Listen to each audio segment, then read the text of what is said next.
So it's Chicago. I'm in Chicago and the weather is great and the sun is shining. And you know what people are doing again? Meeting in person. Can you believe it? Where after 3 long years, and everyone's like, "Oh, let's just meet over Zoom or let's do a phone call." And that was all fine. But all of a sudden, people are excited to be meeting in person again. And that includes you meeting with your donors. And in order to build those relationships, those meetings in person really go a long way. So, however, you also may still do Zoom meetings. You may also do some phone calls. You may also still be talking to your donors over email.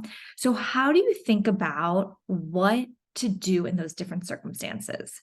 So, really quickly, I just want to say if you can meet in person, try meeting in person with your donors.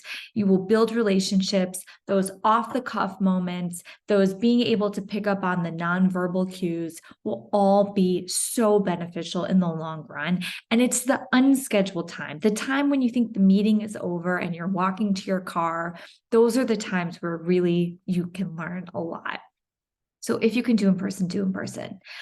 Zoom, as we've learned, is really great. We can do a lot. It's very convenient. You can do it in between doing other things. It also allows you to look something up really quickly. So it's a great way to meet with your donor, especially donors that are far away or donors who maybe have lack of mobility and you can't reach them. So a meeting over Zoom is great, but I would say it's usually going to be a shorter conversation just because, as we all know, there's some Zoom fatigue, and at times you just can only be on a Zoom call for so long. Phone calls. I can't emphasize enough how great a phone call is.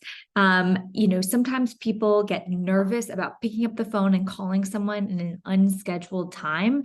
But remember that people, if you're calling them about something positive and upbeat and giving a great notification about what's going on at your organization, people want to hear from you and they want to know about it. And also, people like when someone says, "Hey, I was thinking about you, and I just wanted to call and check in."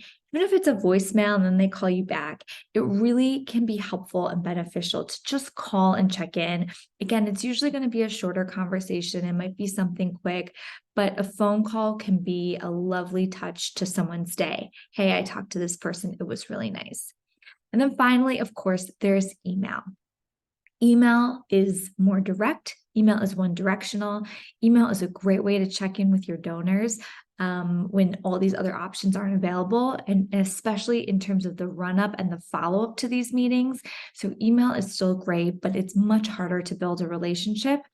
One thing I will say with email is if you had a conversation with someone and they reference something specific, how can you go back and reference that again in your email? Show that you listened, show that you care. So all of these are different types of meetings, different types of engagement and stewarding with your donors, and will be really helpful as you build your relationships to help get your donors to be more committed to your nonprofit. And of course, that's what this is all about. If you need some help with doing any of this, let me know. I'd love to chat. Have a great day.